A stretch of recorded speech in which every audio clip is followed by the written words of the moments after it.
Okay, Algebra 1, Lesson 8, using unit analysis to convert measures. So you'll be able to convert a variety of units. So here, just looking at the first example, the amount of space a solid figure occupies is called the volume. All right, yeah, identifying sets as closed or open, just some review.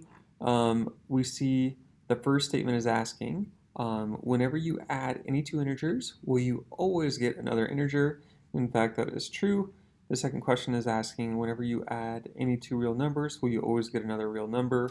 Remember, real numbers can include both rational and irrational numbers, and so therefore we also see that that statement is true. And again, just for further review, think about subtraction, multiplication, and division. Are the set of integers and real numbers closed under subtraction, multiplication, division? Yes, that's good practice to practice, again, for the set of integers and for the set of real numbers to practice each of these further questions down here below. Okay, practice problems. So a cheetah ran at a rate of 105,600 yards per hour. How fast did the cheetah run in miles per hour? So if you see a question like this on the test, don't worry. Yeah, so you don't necessarily need to know, like in this case, how many yards are in a mile. That information will be given to you. So here, just looking it up, we see that 1,760 yards is going to be equal to 1 mile. And so, therefore, I can say question mark miles per hour. So again, that's just what we're trying to solve for, equals 105,600 yards per hour. And then what we see here is that our conversion factor is just going to be 1760 yards on bottom per every 1 mile. So we see as yards cancel, we're left with units of miles on top of hours. We go ahead and do this calculation. We do 105,600 all divided by 1760. What we see is we get 60 miles per hour. So therefore, we can see that the cheetah will run 60 miles per hour. Okay, the second example is similar to it, so we're just going to move on. All right, so with this next type of problem, this is going to be unique, and so the biggest thing is to really just pay attention to how you're writing your units. Yeah, so without further ado, we're going to go ahead and show what we do for that one right now. So again, first let's read the question and identify what do we know and what are we trying to solve for. So a gym, it measures 8.5 meters by 14 meters. Let's just find out how big that is real quick. So 8.5 meters all times 14 meters. And so if we go ahead and do that calculation, we're going to get 8.5 times 14. That's going to be 119 meters squared. All right, back to the problem. Square centimeters, or 10,000 centimeters squared. All right, so now if we go ahead and multiply that by 95 for all the maths, what we see is we are going to go ahead and get 950,000 centimeters square. So that's how much area all mats cover.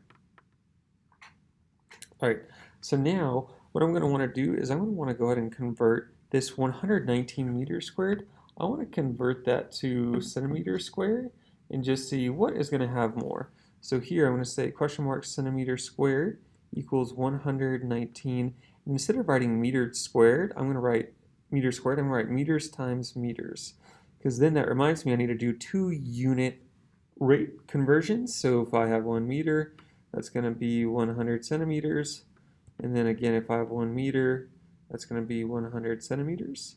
So what we see as meters on top and bottom are going to cancel. So we're going to have 119 times 100 times 100. And if we go ahead and do that in our calculator, what we see is we get 1.19 million centimeters squared. So again, looking here, we saw we had 950,000 centimeters squared for the area of all that all the mats cover.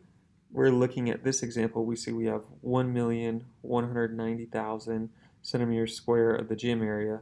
So we see that in this question, are there enough mass to cover the floor? So the entire floor, no. Yes, it gets close, but it does not cover the entire floor. All right, let's maybe go through one more example. So a gallon of paint covers 57,600 square inches. All right, so I'm just going to write that down. 57,600 inches squared, and that's per gallon of paint. Okay, Mary wants to paint the solid wall of her hallway with 2 coats. So she wants 2 coats. That's important information. Let's see, the wall is 36 feet long and 10.5 feet tall. So let's just go ahead and find the area of the wall. So 36 feet all times 10.5 feet. If we go ahead and do that in our calculator, what do we see? 36 times 10.5. We're going to get 378 feet squared. And then what's really important to note is that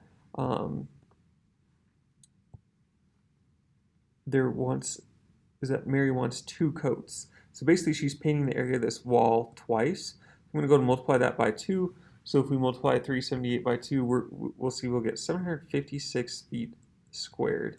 So that's pretty much how much area of wall that needs painting. All right, so will 2 gallons of paint be enough to cover the wall? So 2 gallons. So if we multiply this by 2, 57,600 inches squared, so 57,600 all times 2, we're going to get 115,200 inches squared. So that's how much wall space the paint will cover. So now we just need to convert either inches squared to feet squared or feet squared to inches squared. Either way is totally fine. Let's go ahead and do, I'm just going to move this. Let's go ahead and convert. So I'll give everyone just a quick moment and we'll resume in 3, 2, 1. All right, so again, let's see here. So if we have 115,200 inches squared, so I'm just going to say question mark feet squared equals 115,200. Oops. 115,000. Oops. Sorry.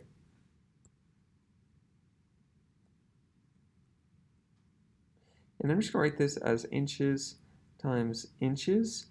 And then what we're going to do is we're going to do 2 unit conversions. So again, I'm going to go ahead and put 12 inches on the bottom for every 1 foot on top, and then do the same thing for every 1 foot. We have 12 inches. We're going to cancel our inches on the bottom, so we got 115,200. I'm just putting this in my calculator. All divided by 12, all divided by 12, and we see here that we're going to get 800 feet squared. So therefore, looking at our problem, we can cover 800 square feet with the paint, whereas the wall after 2 coats is basically like painting 756 feet squared, the area of the wall that we want to paint. So therefore we will have enough paint. Just don't spill. Okay, and then yeah, so those there are further practice problems here. Yeah, if you have any questions on the further practice problems, as I just slowly click through them, please don't hesitate to see me during tutorial. This was the lesson practice set. Yeah, I would say if you're going to do one, definitely do C. And then, yeah, so let me know if there are any questions, see me in tutorial, and I hope everyone has a wonderful day.